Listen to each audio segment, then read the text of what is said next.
Corrente especial. Hoje a gente vai conversar com o empreendedor que criou a maior rede de fast food de culinária árabe do mundo.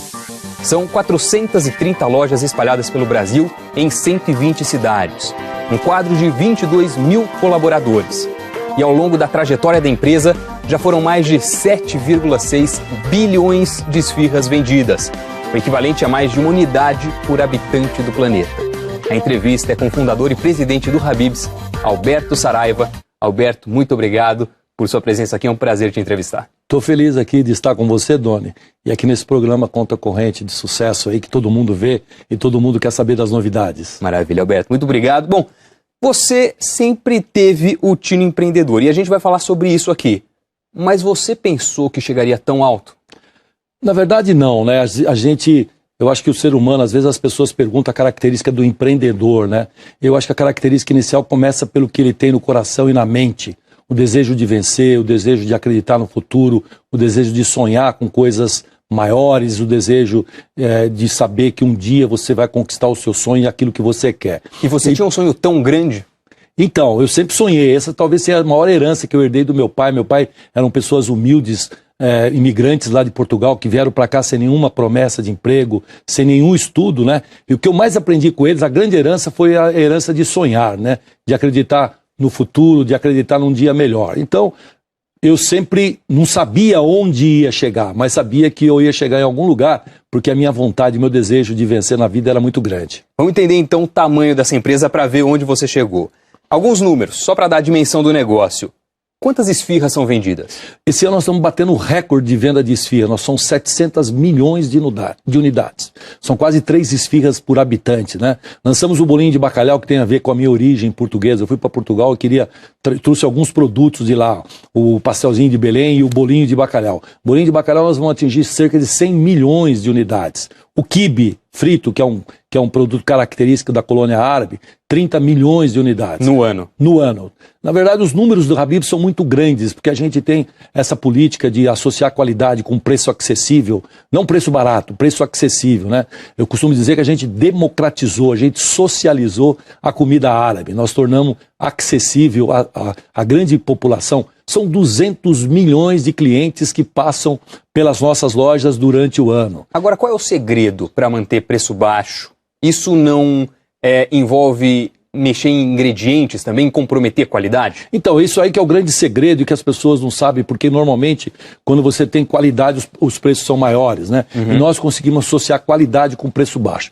Primeiro, por uma história de vida que eu tive, né? Eu tinha uma padaria onde meu pai foi assassinado e eu tive que assumir essa padaria, que eu não tinha nenhum cliente. E a maneira que eu adquiri os clientes foi colocando o pãozinho 30% mais barato que a tabela da Sunab, que a tabela do governo. E aí eu descobri que quando você coloca muito mais barato, você tem um mundo de clientes na sua porta e as coisas se tornam acessíveis, né? Se tornam mais fácil de vencer. E eu apliquei isso. Lógico que vieram outras coisas depois. Por exemplo, a verticalização, né? O Habib's, os principais produtos, nós dominamos a cadeia, né? Um exemplo, o laticínio. Nós pegamos o leite, são quase 150 mil litros de leite por dia, captamos o leite, produzimos o queijo no outro dia, e no outro dia o queijo está nas lojas. Isso permite que você tenha qualidade, porque você controla todo o fluxo, né? Você controla toda a produção, você controla todos os custos, você elimina o atravessador, né? Isso faz com que você tenha qualidade e preço acessível. Uma coisa que seria difícil se esse queijo, por exemplo, fosse terceirizado. Alberto, quero dar um zoom nessa história para entender um pouco como você passou de um estudante de medicina lá em 72, tendo nascido em Portugal, estudando aqui em São Paulo, para hoje um mega empresário que é nesse segmento de fast food. Tenta fazer um breve histórico, então. Vamos lá. Em 72, a sua trajetória de futuro médico foi interrompida por uma tragédia familiar. O que aconteceu e o que você lembra daquele momento? Então, eu fiquei vivendo em Santo Antônio da Platina, no norte do Paraná, até os 17 anos. E meu sonho era ser médico. Vim para cá, para o Brasil, fiquei 3 anos para conseguir entrar na faculdade de medicina, mas persisti. É uma característica do empreendedor. Aquele que persiste, que luta e que acredita e que vai até o fim e que não desiste nas dificuldades, né? Aí eu consegui entrar na faculdade de medicina. E quando eu estava em agosto do primeiro ano da faculdade de medicina, meu pai veio para cá, então, morava em Santo Antônio da Platina, e comprou uma padaria antiga e tudo mais. E no 19º dia ele sofreu um assalto e faleceu nesse assalto. Eu fui levar meu pai num domingo, às 16 horas para ele trabalhar. Às 23 horas eu fui buscar meu pai, ele estava morto, estava estendido no chão, tinha sido assaltado, né? E aí então mudou toda a minha vida, mudou toda a minha trajetória, perdi meus sonhos, perdi minha crença em Deus, perdi uma série de coisas, né? E tive que enfrentar aquela padaria, né? Eu não conseguia entender por que tinha acontecido aquilo na minha vida. A padaria era a pior padaria que podia existir no mundo. Ela estava cercada por outras 5 padarias. Era velha, era ultrapassada, não tinha equipamentos bons, funcionários qualificados, não existia. Só tinha uma coisa dentro da padaria que era a minha vontade de fazer aquilo dar certo, né? Não dava lucro? Não dava lucro, fechava no prejuízo. Eu cheguei até a pensar, né, em fechar a padaria, né? Eu tive até, às vezes eu lembro uma história que tenha muito a ver com a fé. Outra característica do empreendedor, você acreditar, né? Você ter a crença, né? E eu, numa madrugada, eu peguei um taxista, né? Peguei um táxi e fui para a padaria, e resolvi, não sei por que motivo, contar essa história para o taxista, né? E disse para ele, olha, hoje vai ser meu último dia, está acontecendo isso, só tem problema, só tem dificuldade, a padaria só dá prejuízo, hoje vai ser meu último dia da padaria, eu vou fechar a padaria a partir da manhã. Eu tinha decidido isso. E, surpreendentemente, o taxista repetiu, né, algumas frases que meu pai costumava dizer quando eu não conseguia entrar na faculdade de medicina. Porque eu não entrava na faculdade de medicina e eu queria desistir, né? Porque, já tinha feito cursinho 2 anos. E ele sempre falava, não desista, filho, é preciso caminhar, você vai conseguir. E não sei por que motivo o taxista repetiu as mesmas palavras. Exatamente as mesmas palavras. Eu fiquei muito emocionado, né? Minhas pernas, quando eu fiquei de pé, minhas pernas tremeram, minha voz emudeceu, fiquei impressionado. E eu, com a minha fé que eu tinha, né, e que eu tenho, eu acreditei que aquilo tinha sido uma mensagem de Deus, uma mensagem de Jesus Cristo na minha vida, e que aquilo poderia mudar a minha vida. Eu entrei para dentro da padaria, ajoelhei, fiz uma oração para Deus, pedi perdão pela revolta que eu carregava no meu coração, que era uma revolta muito grande, de ter perdido o meu grande ídolo, né, meu pai. E a partir daquele dia minha vida mudou, né? Eu fui para dentro da padaria, virei padeiro, não precisava mais dos padeiros, contratei melhor. E foi aí que eu tive a ideia de colocar o pãozinho 30% mais barato. E surgiu um cliente novo na minha padaria, o padeiro de rua, que era aquele indivíduo que comprava os pães na tua padaria e ia vender nos bares, nos condomínios, nos edifícios de luxo e tudo mais. Por quê? Porque era 30% mais barato. E esses padeiros não compravam 10 pães, 20, comprava 100, 200, 500. E de uma hora para outra, a minha vida mudou. Eu tinha muitos padeiros de rua e a minha padaria, que era a pior, passou a ser a melhor padaria. E você vendeu a padaria depois, passou a empreender em outros segmentos, né? Teve pizzaria, então, 1 ano e meio depois eu voltei a estudar a faculdade de medicina, porque eu queria ser médico, né? Eu me formei. CRM 41.683. Não usei, mas me formei, né? E nesse período todo, o que eu fazia? Eu montava negócios e os vendia, porque eu não tinha condições de ficar no tempo integral. Medicina é período integral, né? Então, em Guarulhos, eu tive a Casa do Pastel, vendia só pastel. Na Xavier de Toledo, eu tive a Casa do Nhoque, vendia só nhoque. Depois eu tive a Casa da Pizza Rodízio, vendia só pizza. Os lançamentos dessas pizzarias rodízios que tiveram no passado, eu estava por trás disso aí, né? Eu me especializei em alguns produtos e aplicava a filosofia de associar qualidade com preço baixo. Não preço baixo. Esse ingrediente sempre teve associado aos seus negócios. Esse foi a fórmula do sucesso que eu tive na minha vida, foi eu ter aprendido, né, a fazer os produtos, a dar qualidade para esses produtos e a vender a preço acessível. Porque eu sabia em muita quantidade. Sempre. Aí é que fecha a equação, né? Eu tinha a Casa da Pizza Rodízio, eu chegava a vender 4.000 pizzas num sábado, né? Ficava com a mão inchada de tanto abrir disco de pizza que eu fazia. Usava mussarela da melhor qualidade, usava calabresa da Sadia, usava azeite, eu punha um azeite galo. E as pessoas não entendiam, né? Como é que podia vender por aquele preço, né? Os jovens disputavam quem comia mais pedaço de pizza. Tinha jovem que comia 30 pedaços de pizza, né? Porque podia comer à vontade. A média era 12, 8, 10 pedaços, né? Então isso vinha um volume muito grande de clientes. E quando você tem o cliente dentro da loja, seja em qualquer negócio do mundo que você tiver, se você tiver cliente, você vai vencer. né? Então, o grande desafio qual é? É trazer o cliente para dentro da loja. É ter ele, você, de manhã, de tarde, de noite, é ter ele no drive-thru, no delivery, na viagem, é ele estar associado com a tua marca e se identificar a isso, né? Os nossos clientes, por exemplo, tem clientes que vai 7, 8, 10 vezes por mês no Habib's, né? Por quê? Tem variedade, né? Você pode comer uma pizza, você pode comer um beirute, você pode comer um prato árabe, você pode comer tudo isso, permite com que uma maior quantidade de vezes. E como a culinária árabe entrou na vida de um português morando no Brasil? Em que momento ela passa a fazer parte da sua receita? Então, o empreendedor também tem que ter sorte em algum momento e precisa estar no lugar certo, no momento certo, né? E principalmente enxergar as oportunidades. As pessoas têm muitas oportunidades na vida e vivem dizendo que não tiveram. Na verdade, elas tiveram, mas não viram, não deram valor para aquilo, né? Eu estava, quando eu tinha a casa do pastel, veio um senhor de mais de 70 e poucos anos, veio me pedir emprego. Falou, pô, eu moro aqui na frente, na Lins e Vasconcelos. Eu moro aqui em frente, nesse prédio, o senhor está montando essa lanchonete, deixa eu vir trabalhar. Eu, com dó do velhinho, mas sempre com respeito, perguntei, falou, mas o senhor já tem tanta idade. Mas eu moro aqui, é só atravessar a rua. Eu falei, o que o senhor sabe fazer? Ele falou, eu sei fazer rombos, tabule, quibe cru, coalhada, cafta, abobrinha, esfirra, quibe. Tinha sido o maior cozinheiro árabe. Tinha trabalhado durante 30, 40 anos, tinha trabalhado na 25 de março, né? Eu falei, nossa, olha que oportunidade que eu estou tendo, né? Com esse senhor, Paulo Abud, eu aprendi toda a culinária árabe. Porque eu lembro da padaria, que eu tinha que ficar dentro para fazer os pães. Eu aprendi que a gente precisa saber aquilo que a gente faz e aonde a gente está metido. A gente precisa ser um especialista naquilo que a gente faz, né? E com isso, então, eu aprendi a culinária árabe e falei, nossa, comida árabe.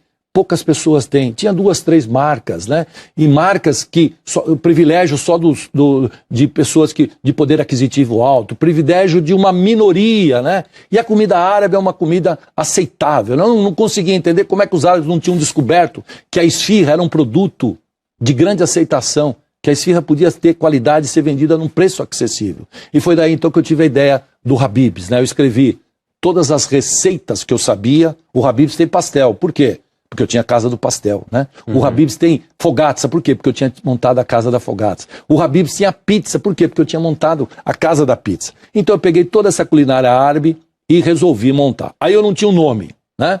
E tinha um amigo meu, o Nelson Libos, que era um grande amigo meu, e eu falei para ele era árabe, eu falei, pô, Nelson, me dá uma sugestão, tô com a ideia de fazer isso e tal, que nome você acha que eu devo colocar? Ele falou, pô, ele respondeu na hora, ele falou, pô, como é que eu chamo meus amigos? Habib. Falei, então, Habib's significa amigo, significa querido, significa carinhoso. Mais uma vez, dei sorte, porque o nome não estava registrado, e aí então nós criamos a logomarca e abrimos a primeira Habib's na rua Serra Corá em 1988. Nesse ano está fazendo 25 anos de existência. 25. Alberto Saraiva, a gente já continua essa conversa. Vamos agora para um rápido intervalo. E na volta, as estratégias que fizeram o negócio dar certo, as franquias e as dicas do Alberto Saraiva para quem quer empreender. O Conta Corrente volta já.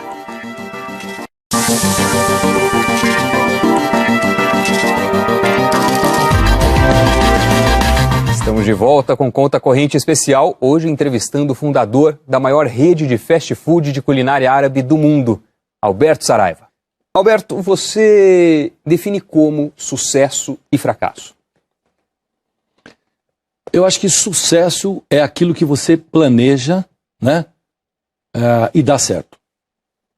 Não é pelo tamanho, e sim pelo que você planeja. Você pode planejar uma coisa pequena e dá certo, e pode planejar uma coisa grande e dá certo também, né?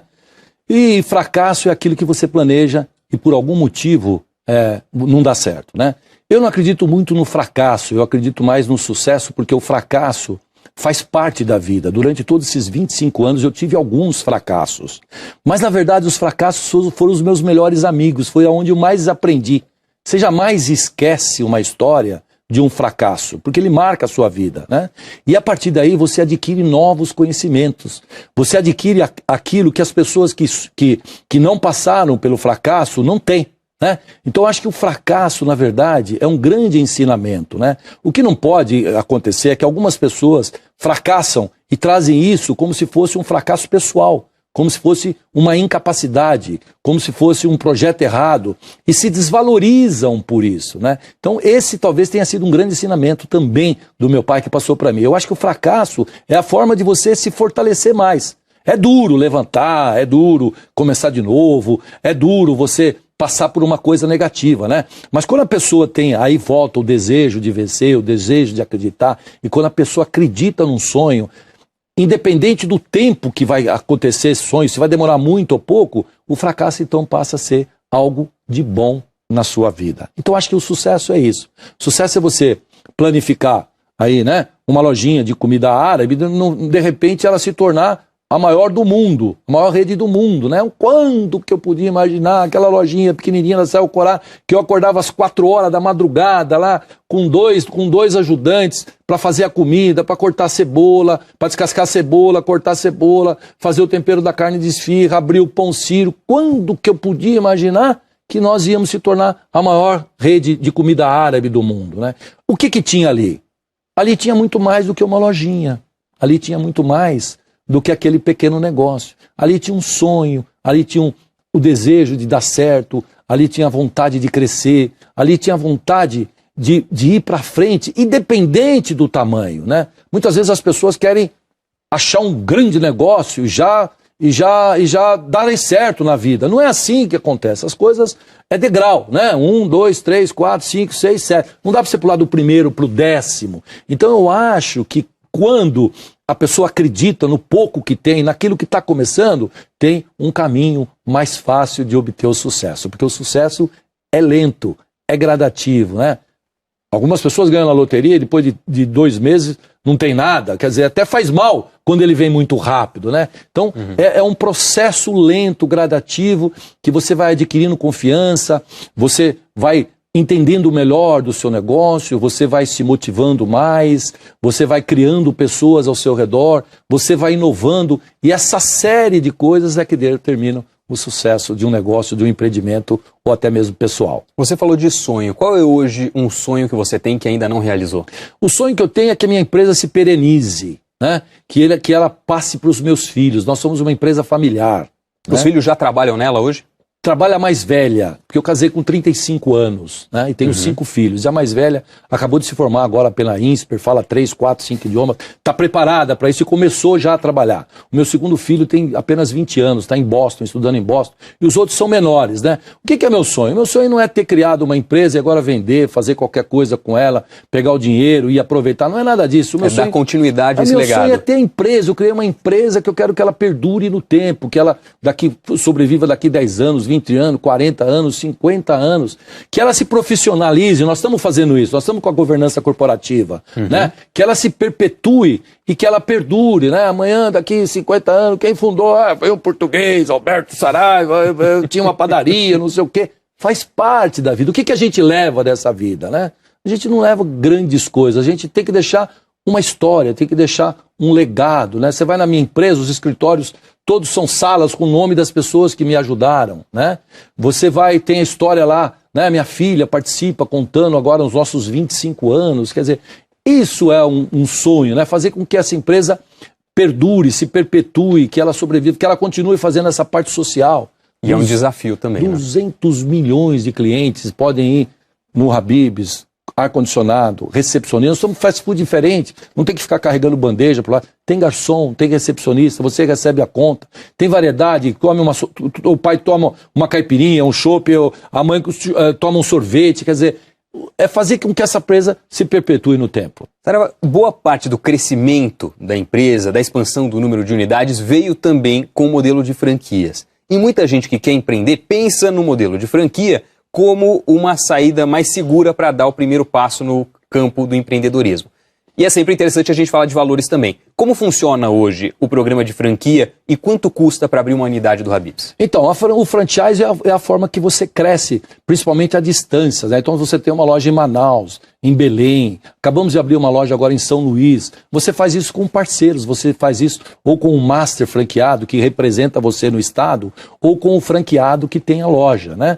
E isso aí faz com que o franchise é um dos segmentos que mais cresce 2 dígitos. O franchise cresceu nos últimos anos, em torno de 16% a 20%. Né? A alimentação é o ramo que mais cresce 18%. Né? É a forma que algumas pessoas querem ter uma segurança de uma marca, querem ter uma segurança de um esquema, de padronização. Então procuram essas marcas. Né? Aí ela paga uma taxa de franquia, que custa em torno de R$80 mil.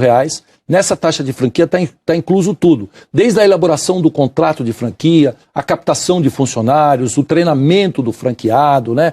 A equipe de inauguração, tem toda uma série de coisas que dá a garantia para o lojista para ele estar apto a exercer aquilo ali. Né? E aí ele toca a loja, paga um valor de 5% de royalties e 4% de propaganda. Hoje um Habib's depende do tamanho da loja. Né? Um Habib's pode custar desde 800, 900 mil reais até 1,5 milhão, 2 milhões, depende do tamanho da loja. Você fazer uma loja de 400 metros, 250 lugares, drive-thru, playground, né? Uma loja com playground para as crianças brincar, custa mais ou menos um valor de 1,5 milhão. Ou você pode pegar uma loja num shopping, 80, 100, 100 e poucos metros, e custa em torno de 900 a 1 milhão. Para manter a padronização, você decidiu montar uma cozinha central, não é isso? E além disso, ter a estratégia da verticalização. O que está por trás desses dois pensamentos? Primeiro, as centrais de produção garante a padronização dos produtos. Então, nós temos 14 centrais de produção espalhadas pelo país. E cada central de produção garante a padronização do produto num raio de 400, 500 quilômetros. Como é que eu levaria os produtos daqui para Manaus? Seria praticamente impossível, tá certo? Então o que tem em Manaus? Tem uma cozinha central, né, que produz todos os produtos padronizados e com as mesmas receitas, e essa cozinha central abastece 10, 15, 20 lojas na região. Essas são as centrais de produção. A verticalização nasceu de uma necessidade, né? Como é que eu vou comprar um sorvete de um terceiro, de uma multinacional, né, que tem altos custos, que tem que mandar dinheiro para fora, que tem que ter executivos caríssimos, né? Isso está embutido no preço. E aí como é que eu vou vender, né, uma casquinha de sorvete premium por 0,98 centavos, ou R$1, R$1,20? Não dá. Por verticalizar. Tá certo? Quando eu verticalizo, eu consigo fazer isso aí, né? Com qualidade. Veja bem, eu faço sorvete com creme de leite que veio do laticínio. Creme de leite nosso, veio do laticínio, né? Pegou o leite lá, tirou, fez o leite, o queijo, não sei o que, sobrou o creme de leite, vai para a sorveteria que faz. E pelo tamanho da produção, pelos números impressionantes, sem dúvida a verticalização ajuda. Mas como a gente está chegando ao fim, eu quero só que você dê um recado rápido para quem está em casa e tem o sonho de empreender, tem o sonho de construir uma trajetória e chegar num ponto, quem sabe, como você chegou. Qual é a dica que você dá? A dica é sempre a mesma. Primeiro, depende do ser humano, né? Por mais simples que a pessoa seja, por menos dinheiro que tenha, você não precisa ter dinheiro para dar certo na vida. Você precisa ter o desejo de você vencer na vida pelas próprias mãos, né? Spielberg disse que não ia conseguir deixar a maior herança do mundo. Qual que era a maior herança do mundo? Ser pobre, ter dificuldade. Ele não ia conseguir deixar isso pelos filhos. O que ele quis dizer? Né? Os filhos nunca iam ter aquele desejo, aquela vontade de vencer na vida. Então acho que a grande dica é essa. Por mais simples que a pessoa seja, por mais... Às vezes nem grau de instrução interfere o que você carrega no coração, esse desejo de vencer, esse desejo de lutar, essa coisa do sonho, né? De querer ser melhor, de ter um diferencial, né? A gente tem que se perguntar qual é o meu diferencial em relação ao meu amigo que trabalha comigo, qual é o meu diferencial em relação às pessoas que estudam comigo. Há que se ter um diferencial. Então acho que o grande sucesso está no ser humano, né? Na sua fé, na sua crença, no seu sonho. Começa tudo por aí.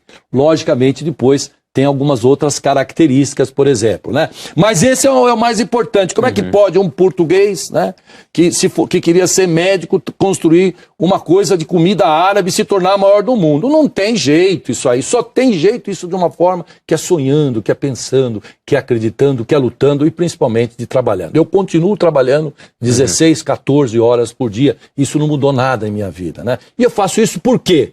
Não porque eu esteja precisando de alguma coisa, de dinheiro. Eu faço isso porque eu gosto, porque eu tenho vontade de fazer isso. E deu certo. Graças Alberto Saraiva, muito obrigado por sua entrevista aqui no Conta Corrente. Foi um prazer, espero ter colaborado.